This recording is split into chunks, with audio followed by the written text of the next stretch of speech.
আজকের লেকচারে আমরা আয়তঘনক বা সমকোণী চৌপলের শীর্ষবিন্দু, ধার বা প্রান্তিকী এবং তল সংখ্যা নিয়ে আলোচনা করব। তো দেখো, আমরা একটা আয়তঘনকের চিত্র অঙ্কন করে নিয়েছি এবং এই আয়তঘনকের শীর্ষবিন্দু কতগুলি হয়, ধার বা প্রান্তিকের সংখ্যা কতগুলি হয় ও তল সংখ্যা কতগুলি হয় সেগুলো আমরা লিখব।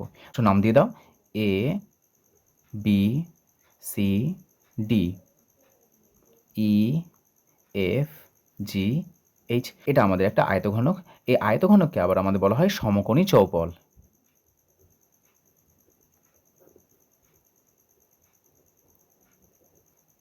প্রথমে দেখো তো শীর্ষবিন্দু। আচ্ছা, শীর্ষবিন্দু কাকে বলা হয়? শীর্ষবিন্দু বলতে বোঝাচ্ছে যে দুখানা সরলরেখাংশ, ধরো নাও এ একটা সরলরেখাংশ এবং এ একটা সরলরেখাংশ, দেখো পরস্পর এসে একটা বিন্দুতে মিলিত হয়েছে। সো এই বিন্দুকে বলা হয় আমাদের শীর্ষবিন্দু। সুতরাং আমাদের যে আয়তঘনক রয়েছে সেই আয়তঘনকের শীর্ষবিন্দুর সংখ্যা কতগুলি? ছবিতে দেখো কতগুলো রয়েছে আমাদের। সো এ হলো আমাদের একটা শীর্ষবিন্দু, বি হলো একটা শীর্ষবিন্দু, সি, ডি, ই, এফ, জি এবং এইচ। কতগুলো হচ্ছে আমাদের? টোটাল 8টি আমাদের শীর্ষবিন্দু রয়েছে। সো শীর্ষবিন্দুর সংখ্যা 8টি। দেখো, এ বি একটা সরলরেখাংশ এবং বিসি একটি সরলরেখাংশ, তারা কোন বিন্দুতে এসে মিলিত হয়েছে? বি বিন্দুতে মিলিত হয়েছে। সো এই বি বিন্দুতে আমাদের একটা শীর্ষবিন্দু তৈরি হয়েছে। অনুরূপভাবে দেখো যে এ এইচ এবং এইচ এফ কোন বিন্দুতে মিলিত হয়েছে বলতো? এইচ বিন্দুতে মিলিত হয়েছে। আবার যদি বলা হয় যে এডি আর সিডি তারা পরস্পর কোন বিন্দুতে মিলিত হয়েছে? ডি বিন্দুতে মিলিত হয়েছে। তখন এক কথায় যে ত্রিমাত্রিক জ্যামিতিক চিত্র রয়েছে সেই ত্রিমাত্রিক জ্যামিতিক চিত্রে যেখানে তোমরা বাঁক পাচ্ছ সেগুলো হলো এক একটি শীর্ষবিন্দু। সো শীর্ষবিন্দুগুলো লিখে নাও। শীর্ষবিন্দু কে কে রয়েছে আমাদের? দেখো, কমা দিয়ে লিখে নাও এ, কমা বি, কমা সি, ডি, ই, এফ, জি, এইচ। সো দেখো প্রত্যেকটা বিন্দুগুলো আমরা লিখলাম। সো প্রত্যেকটা বিন্দু কী হলো? এগুলো হচ্ছে শীর্ষবিন্দু। পরবর্তী দেখো ধার বা প্রান্তিকী। এই যে আয়তঘনক রয়েছে সেই আয়তঘনকের ধার বা প্রান্তিকের সংখ্যা কতগুলি হয় সেগুলো লিখবো। সো ধার বা প্রান্তিকে কি? ধার বা প্রান্তিক হলো দেখো শীর্ষবিন্দু তৈরি হওয়ার জন্য যে সরলরেখাংশগুলি পেয়েছি প্রত্যেকটা সরলরেখাংশ হলো এক একটা প্রান্তিকী বা ধার। যেমন ধরো নাও যে এ বি একটা সরলরেখাংশ, বিসি একটা সরলরেখাংশ, তাদের দ্বারা দেখো একটা শীর্ষবিন্দু পেয়েছিলাম। তাহলে এই যে এ বি সরলরেখাংশ রয়েছে আর বিসি সরলরেখাংশ রয়েছে, এই সরলরেখাংশগুলিকে বলা হয় ধার বা প্রান্তিকী। সো টোটাল এই যে আমাদের আয়তঘনক রয়েছে সে আয়তঘনকের ধার বা প্রান্তিকী কতগুলো রয়েছে গুনে নাও। দেখো এ বি একটা রয়েছে, বিসি দুটো, সিডি তিনটে, এডি 4, ইএফ, তারপরে দেখো প্রত্যেকটাকে মার্ক করে নাও। তারপর রয়েছে এইচ এফ, ইএফ রয়েছে, জিএফ রয়েছে, এইচ জি রয়েছে ধারবা প্রান্তিকে। অপরটি দেখো যে বিই রয়েছে, এফসি রয়েছে, তারপরে আমাদের জিডি রয়েছে। সো কতগুলো আমরা ধার পেলাম? দেখো 1 2 3 4 5 6 7 8 9 10 11 12, টোটাল 12খানা। ধার বা প্রান্তিকের সংখ্যা কত? 12টি।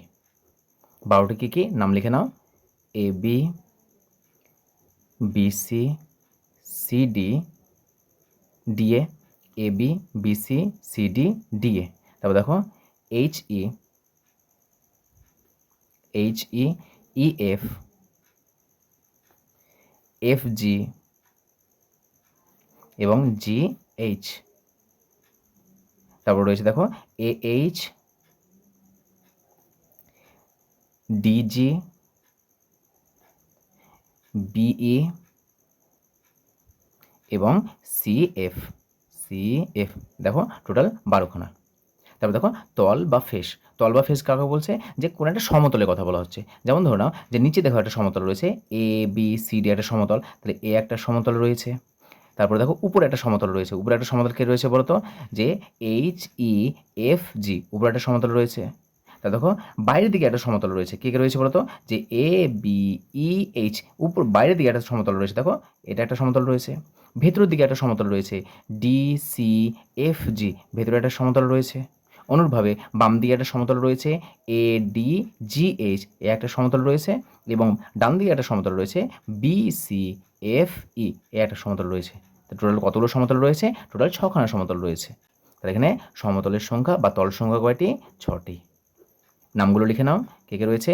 A B C D, A B C D একটি রয়েছে এবং এ বি সি ডির উপর দিকে লিখে নাও H E F G, H E F G, দুটো হলো। তারপর দেখো যে ভেতরের দিকে একটা রয়েছে, C D G F, C D G F. এবং বাইরের দিকে একটা রয়েছে A B E H, A B E H.